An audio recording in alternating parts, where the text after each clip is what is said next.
নৌকা আসা যাওয়া করতে। এখন ব্রিজটা হওয়াতে আমাদের জন্য খুব সুযোগ সুবিধা ভালো হয়েছে।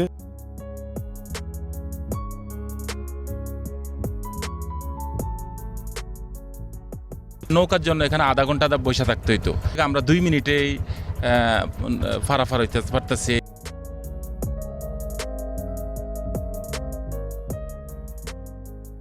আমাদের খুব সুবিধা হয়েছে, শর্টকাটে অদূর ভবিষ্যতে এই ব্রিজের কারণে এখান দিয়ে মানুষ দ্রুতই ঢাকা যেতে পারবে, দ্রুত কুমিল্লা যেতে পারবে।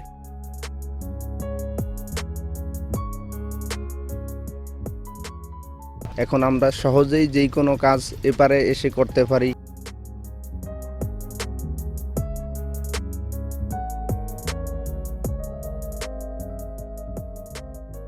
চাঁদপুর ডিস্ট্রিক্টে যে ব্রিজগুলো হয়েছে